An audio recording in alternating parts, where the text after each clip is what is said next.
since we have the new normal, medyo iibahin natin ang perspective pero kinakailangan pa rin natin ng ganong konsepto. Pero di ba ang hirap naman na magdala ng blackboard sa bahay, magdala ng whiteboard, bibili ka.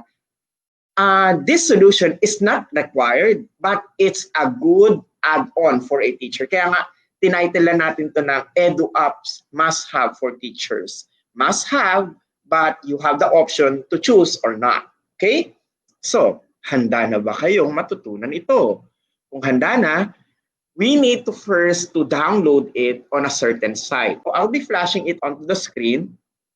Ang pangalan po ay myViewBoard.com. So, once you are there, you will see here a whiteboard tool. Tayo ay nakakakita usually ng malalaking mga interactive whiteboards. Now, we could even utilize this even if we don't have an internet connection. Yun nga lang, kailangan natin ma-download muna ito.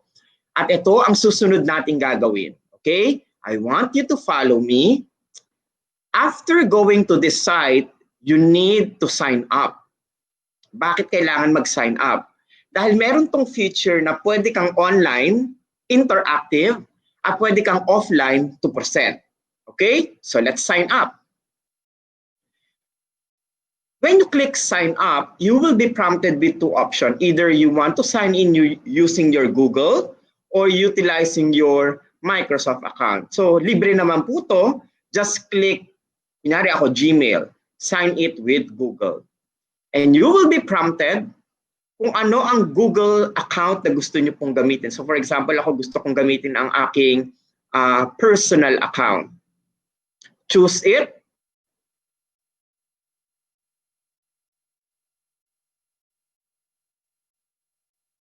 After choosing, ayan, magpa-prompt po siya. Ayan, sabi niya, oh, welcome back. Bakit welcome back ako? Kasi meron na akong account dito noon. So, ganyan ang kalalabasan kung kayo ay may existing ng account. Okay? So, balik lang po ako ha. Susundan ko kayo at gagamit ako ng hindi pa nagagamit na account. Okay? So, please make sure that you are already in myviewboard.com. Dahil yung aking personal account ay may access na, kinakailangan kong gamitin ngayon ay yung wala pang access, okay?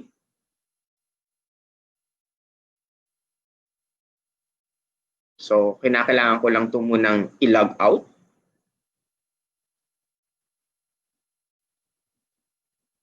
Let's hope na hindi mag-bug down ang ating myViewBoard. Ila-log out ko lang po muna. Kasi yung aking account ay nagawa ko na po before. Again, uulitin po natin, myviewboard.com. Click sign up. Choose sign it with Google. And just select your account. So ilalagay ko yung aking DepEd account.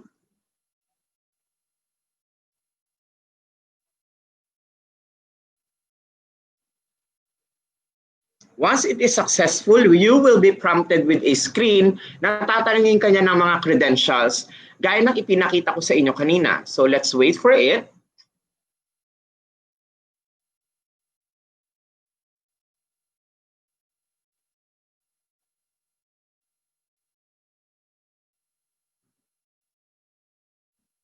Anyway, as a backup, nag-download na rin po ako ng executable file para kung sakaling hindi siya tumakbo ngayon, pwede natin gamitin ang executable file na maaari po ninyong ma-install o ma-download. Okay, habang hinihintay po natin, naglo-load pa rin po siya. I just need to utilize the backup. If ever you are experiencing difficulty, just like mine, to download the file, I have prepared here the URL link. Okay, ito po naka-highlight. You could go to https://tinyurl.com/myviewsonic. Ayan. Okay? Diyan nyo po makikita yung installer. Once na naka-create na kayo ng inyong account, pwedeng directly i-download ninyo dito sa tool ng myboard.com or yung sa link na ibinigay po namin sa inyo.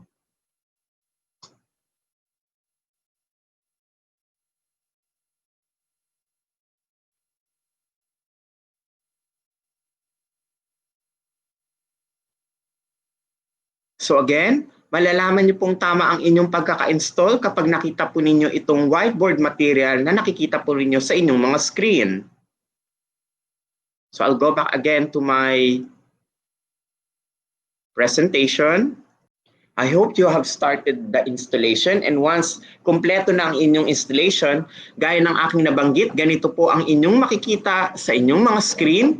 Isang puting-puti po na material, and then sa tuktok po niya may parang cloud at may salitang my. There is a button tool. Ito po, para mapagalaw, yung parang may arrow keys ng up, down, left, right. Yan po yung ginagamit para maigalaw. Okay? So these are the tools na magagamit po natin sa ating whiteboarding activity. We are now going to begin the utilization of this whiteboard activity. Tayo bilang guro, gusto natin mag-present ng isang kagamitan na pwede nating magamit anytime, anywhere. Now, I'll demonstrate to you how this one looks like. Ang myViewBoard ay para pong isang klase ng PowerPoint material na pwede nating i-project sa ating mga mag-aaral when we conduct our video conferencing session, just like what we have now. Halimbawa, gusto nating magkaroon ng 3 slide. To do that, can you see the lower portion of your screen? Ito po, oh. Ayan. Nakita po ba ninyo yung merong 1 sa baba? Ito po. Ang gagawin ko po, pipindutin ko yan. Para po makita ninyo kung ilang page. Pag kinilik nyo po itong button na ito, kunyari gusto mo magkaroon ng 3 pages, click nyo pa ng 2. Page 2, page 3. Meaning this is slide 1, this is slide 2, and this is slide 3. I hope nakasunod po. Again, uulitin ko po kung paano ko siya ginawa. At the lower portion of your screen, you'll see here the page management menu. Pag pinindot niyo po yan, sa lower right side, lalabas po itong pop-up image na ito. After that, click this plus button sa baba na may parang papel to insert a new page next to the current page. Click it twice, meron ka ng 3 page. For example, I am focusing onto the first page, click that. Mapupunta ka sa first page mo. And now, in order for you to do it, para ma-close to, itong item na to, just click X. Again. Para ma-close yung item na yon, click X lang. Hindi ibig sabihin na pinindot mo yung X ay buburahin mo. Tandaan, pagdadagdag dito, kung tatanggalin natin para hindi siya makagulo screen, itong X ang pipindutin natin. Okay? Now, let's begin putting our contents in our material. Let's type with typing skills. Can you see letter T here below? Click that and choose a spot and begin typing. Halimbawa,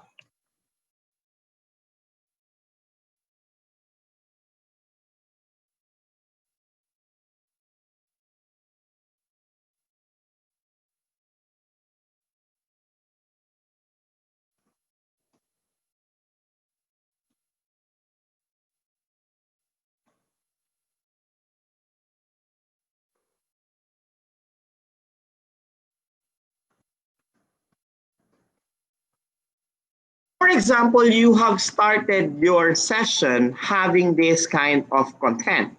Hello, I am your virtual teacher for the day. My name is Mr. Mark. Are you ready to listen? Let's begin our session. Pwede mong lakihan yung font size niyan. So, I'll just drag it here. Pwede nyo pong gawin na Century Gothic ang kanyang format. Pwede nyong gawing bold. Pwede nyong lakihan ang font size. And if you are ready, pwede mong isituate yan sa isang area or spot, and you could have an immersive reader here by placing or clicking this letter T material with the speech bubble. Hit it. Hello. I am your virtual teacher for the day. My name is Mr. Mark. Are you ready to listen? Let's begin our session. See, it's simple.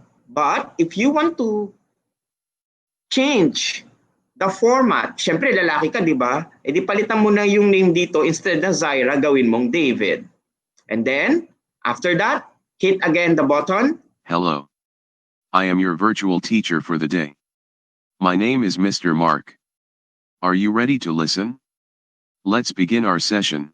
That's how easy it is when we create our own virtual whiteboarding material. Ganun lang po siya kasimple. So as you could see, I have now created my very first slide. Yun po ay sa paggamit ng letter T text. Ayan. Pwede po kayong mag-type. You could change the font size, make it bold, italicized with underline. You could even change the color or font color. Kunyari, highlight natin yung name ko. And it can be changed. So I hope nakita po ninyo na, parang kagaya lang pala siya ng usual Word, usual PowerPoint. But this one, take note, it runs offline. So kapag kinilik natin itong immersive reader na ito, Mr. Mark. we could select a word. Mr. Mark. Mr. Mark. Teacher. Teacher. Virtual. Virtual. See, we could direct them to a specific word na kinakailangang basahin. So pwedeng, sige nga, paano basahin ang isang kagamitan na ito? We could highlight. Session. Session. But of course, we cannot have something like in Filipino. Kinakailangan boses na natin yung gagamitin natin. Dahil kapag ganito ang nilagay natin, Magandang umaga. hindi siya maganda pakinggan sapagkat we are utilizing our Filipino language. It's different in English. So yun ang aking suggestion. Kung sakaling in English, you could have this one. I hope nakuha po ninyo ang concept kung paano ginagamit itong letter T material na ito as a text. Now, we move to our next slide. Slide number 2. Click X. Sana po ay nasundan ninyo yung proseso kung paano po natin ginagamit yung text tool. Now, what if I am a music teacher? Di ba sa music naglalagay ka ng G-clef, naglalagay ka ng linya? Napakahirap kaya gawin yun, di ba? Pero dito, it is possible. And I'll guide you how to do it. Can you see this material?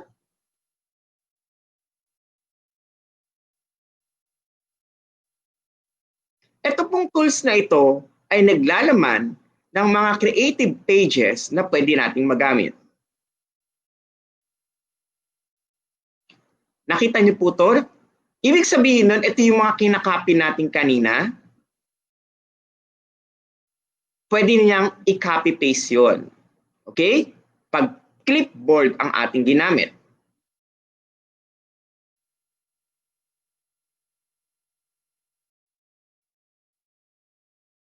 Kapag ito naman po ang ating ginamit at tayo ay connected sa internet, pwede tayong makapunta sa isang website habang tayo ay nagpe-present. Meaning, hindi mo na gagawin ang minimize, go to a website. Meaning, it is already direct onto your screen. Kung kayo ay connected sa internet, pwede kayong makapunta sa isang site. Halimbawa, gusto ninyong mapuntahan itong google.com and then you could immediately do your searching like open educational resources.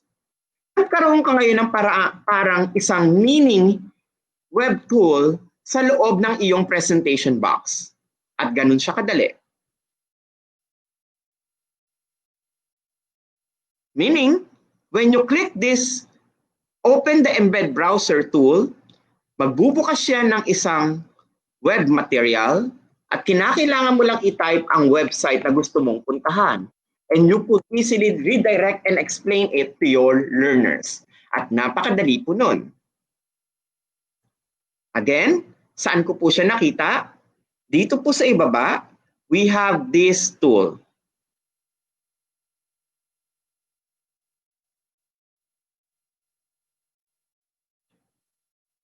So, I am giving you a hands-on activity. Click this. So, gaya nga ng nabanggit ko, you are a music teacher, edi pwede kang mag-search dyan ng tungkol sa music.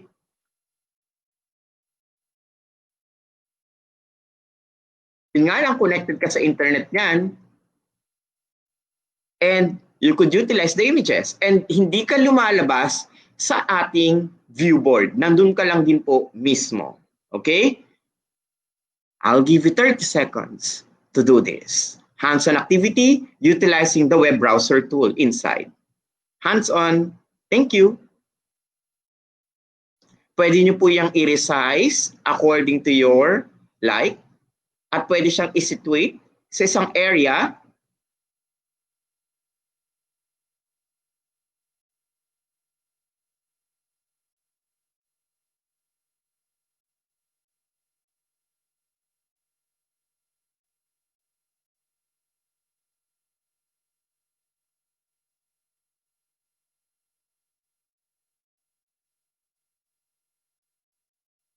I hope nakakasunod po kayo. Okay, 30 seconds is to the next activity. Gaya ng aking nabanggit kanina, we have a tool here na nasa baba. We could add pages and we could redirect them to another page. Okay? So sa page 1 natin, ginawa ko yung nagpapakilala. Sa page 2, ang ginawa ko, nagdagdag ako ng web page.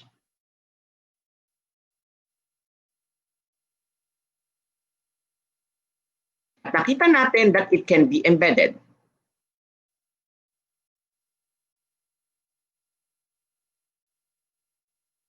So yan ang ating unang dalawang nagawa. Now I'll move on to page 3.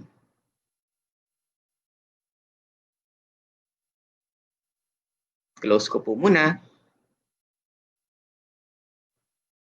On to the next page, maglalagay ako dito ngayon ng mga iba't ibang klase ng elements na makakatulong sa akin when I deliver my class. For example, we always say, okay, I am giving you this enough time to do the activity. Diba? Minsan ako nagsasabi ako, you have 2 minutes to do that. Utilizing this board, it's allowable or it's allowed by utilizing this box material. Can you see the box material below? Pag kinilik niyo po yung box, marami po siyang ipapakitang tools sa inyo. Ang pipiliin po natin ay yung pangatlo, yung tools. Again, paano po ako nakapunta dito? Right below, there is a box there. Ayan. Click it and choose the tools. Yung pangatlo. Click it and you will see a lot of material. Let's begin with the clock. Drag it and you'll see a clock. Pwedeng lakihan. O ayan. Habang nagdi-discuss ka, pwede mong makita kung anong oras na. A few minutes from now, it will be 12 noon at matatapos ang ating morning session. So that's how you're going to put a clock. O di ba? Andali lang. Paano ko ginawa? Tingnan niyo po. Uulitin ko. On the lower right side, on the lower center portion of your screen, click the box, choose tools, ito po yung pangatlo, put it on the side, drag it, and you have your clock. Pwede nyong i-resize para lumaki. Ayan. So matutukoy nyo ngayon kung anong oras na. Di ba? Dali lang. Now, let's proceed to the next part. Para i-move, lagay lang natin sa gilid. Dagdagan natin ng interactivity. Go back again to the tools. Now, timer. Drag it. And you have this kind of box. Pwede nyo siyang lakihan. Halimbawa, sinabi ko, okay, I am giving you 5 minutes for this activity. First, hit this button para makapag-edit. This one is seconds. Ito yung minutes. 5 minutes. After setting it up, click again L and click play. O diba? Habang nagkakandak ka ng lesson mo, saktong-sakto at nakikita ng iyong mga learners na, we have a 5 minutes activity on this na kinakailangan nilang gawin. So while you are doing your session, pwedeng magamit itong whiteboard material as a guide. You have a clock. You also have a timer that you could always set anytime, anywhere, na kalinya ito ng iyong mismong activity. You could always stop that. You could even pause it at ibahin natin ang kanyang format. Halimbawa, 10 seconds.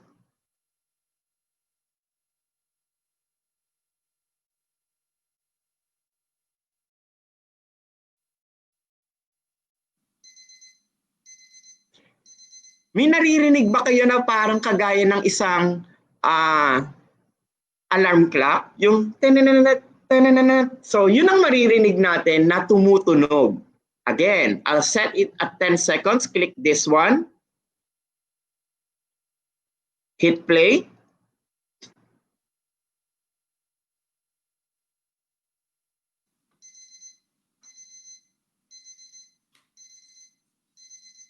O di ba ang ganda? Now, we have already 2 tools here. However, ang dami pa nating tools na gagamitin. Now, allow me to proceed. I'll just need to delete this one. Ayan. Lipat ako sa pangatlo. The ruler. Drag it. And in here, pwede ka nang gumawa at mag-line. Okay, I have here a 13 inches line. O di saktong-sakto, hindi ka na nahirapang maguguguhit ng kung ano-ano dyan. Kasi pag ikaw yung naglagay ng line, I'm sure, ang hirap gumawa ng line. O, di ba? Ang hirap. O, ang hirap talaga. Kaya, para hindi po kayo mahirapan, gamit tayo ng ruler. Kunyari sinabi ng teacher, okay, look at this. We will be having 7 centimeters. O di, tutok mo lang yung mouse mo. Pag lumabas yung pencil, start kang gumawa ng line. O, di ba? Ang galing. O, susunod. Sa ibaba naman, okay, I have an inches. O, pwede mong gawa ng linya. At pag tinutok natin sa ruler, angat lang natin, at pwede natin yung ikot-ikutin. Ikot. O, di ba? And then draw again.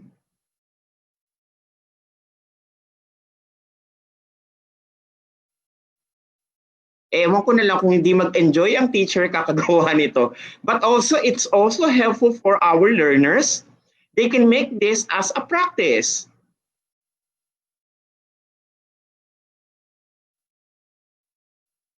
O, di ba? Paano natin ginawa yon? Tignan po yung ruler ha. Pag nakita natin tong bilog, ito po, pag naging bilog yan, it's for tilting, para maikot. Pag nakita ninyo itong arrow na ito, para lumiit o umusog.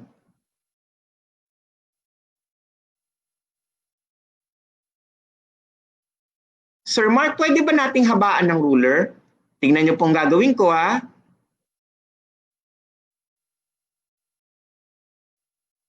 Pwedeng iksian. Pero ang maximum niya ay ganyan lang. Again, pwedeng habaan at pwedeng paiksiin ang ating ruler. So, I'm giving you 30 seconds to manipulate the ruler. O di ba, puro halos sa math yata ang aming natutukan ngayong araw. Tingnan niyo po, pwedeng iikot. Gawa ka ng line.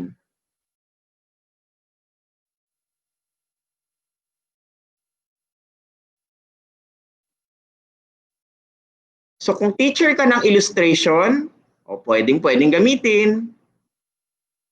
Di ba? Ang saya. And again, it will run offline once you have downloaded it because it's an executable file. Okay? Again, 30 seconds to do this.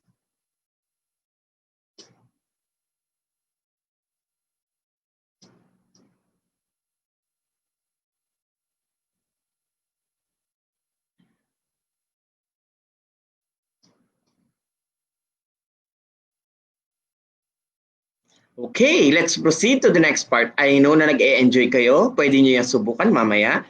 Let's proceed to the next part. Kung hindi natin i-click dito ang pagdadagdag ng pages, pwede rin po automatic dito sa ibaba. Click add a new page and you will be at the next one. Page 4 na tayo. So balik tayo Paano lalabas ang tool? Click this board. Ito po sa baba, yung parang kahon, and choose tools. Naibahagi ko na kung paano gamitin ang clock, ang timer, at ang ruler. Now we go to the triangle. Drag it. O di ba? Pwede ka ngayong mag-draw. So for math teachers, this one will be very helpful for you.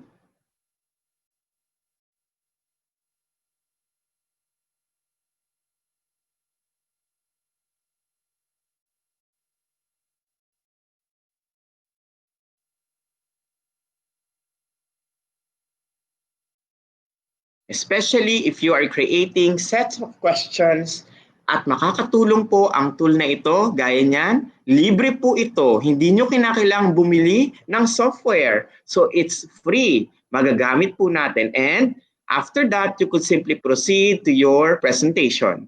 So ganun po ginagamit yung ating triangle tool. Okay? Now, I'll proceed. I'll go here to the protractor. To use that, drag it. And you could even make a circle out of it. Sundan. O, di ba? And then paikutin nyo lang. Ikot.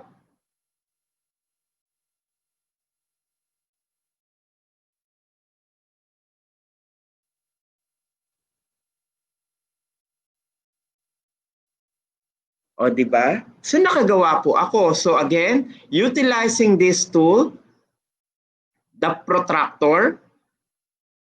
So, again, pwede nyong iikot yan.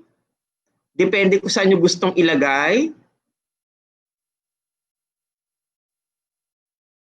Tingnan nyo, pag ako naglagay ng line, pangit. But if you will see now the pencil, yung parang pen, yan ang gagabay sa inyo para maka-create. Okay? Sir, paano naging ganyan yan? Tignan niyo po yung protractor ko Nakita niyo po to pag Pac-Man siya, ibig sabihin bubuo siya ng angle material. Pag naka-circle siya or line, linya lang talaga. Ulitin ko po. Di ba ito, ganito lang siya, line lang. So pag nag-create ako ng drawing at nirelease ko, ganyan lang talaga siya. Pero kapag ang ginawa ko ay tingnan niyo po yung parang may curve siya pero may angle. Ayan. Pag naggumawa ako ng simpleng line at nirelease ko, bubuo siya ngayon ng specific na part doon sa ating circle. O, di ba? So, I am giving you 1 minute to visualize and have the hands-on. So, tandaan pwede nyong ikutin yung protractor ninyo na digital. O, di ba? Digital ng protractor. Tapos, after that, you could draw. Ito, lalabas yung pencil pagdating sa edge. Draw it. Ayan. Ba't naging ganun, Sir Mark? Yun nga yung option mo, yung parang Pac-Man. Pag pinili mo parang linya, then line lang talaga siya. Sir Mark, pwede ba namin lakihan yung protractor? Pwede po. Extend it. Gusto nyo malaking protractor? Pwede. So yung tinutukoy ko po na mag-iiba yung itsura kapag pinalitan nyo po to, ito yung parang Pac-Man. So if I create a curve and I release it, bumubuo siya ng angle. Again, i-demonstrate ko po this is the new page. Look. Pwedeng lakihan ang protractor, expand. Here, you'll have here a line. Pag line po at nag-draw ka at nirelease mo, walang mangyayari sa kanya. Talagang ganyan lang siya, line lang. Okay? Pero kapag ang ginawa natin ay ito, yung ganyang curve, o yung ganyang option, and once we release it, bubuo siya ng curve. O, di ba? At pwede ka na mag-explain. So, I think alam na ng ating mga math teachers kung paano to gagawin. So ang dali-dali na lang ngayon gumawa ng mga lines. Hindi crooked, even na kayo ay nag-e-explain. So it's really helpful. Okay? I hope nakita ninyo yung ganda ng activity na ito. Now, I'll be sharing our last material before having our lunch break. Okay? So tapos na tayo sa clock, sa timer, sa ruler, sa triangle, at sa protractor. Ngayon, dito tayo sa the usual compass.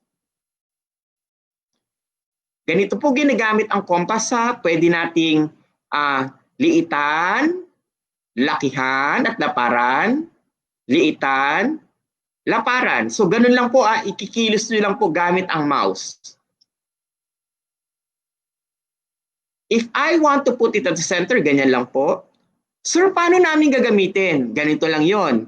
Tignan nyo maigi yung pointer ko, ilalagay ko doon sa ink. Pag kinilik ko siya, hold it and do the circle. Oh, di ba? Meron ka ng bilog. Again, how to do it? Oh, practice tayo. Expand. Hold the ink. Ito po, oh, yung ink. Click it and do the circle. Bilog na bilog. Okay? So again, let's have another one. I'm sure yung mga math teachers natin natutuwa. Ayan. So you could now illustrate components into your activity easily utilizing the tool. Kung ikaw ay gagawa ng Venn diagram, hindi na palpak ang Venn diagram mo dahil saktong-sakto sa paggamit ito. So, I hope with all of these things na inyong natutunan sa unang bahagi ng ating session sa whiteboarding, ay marami kayong napulot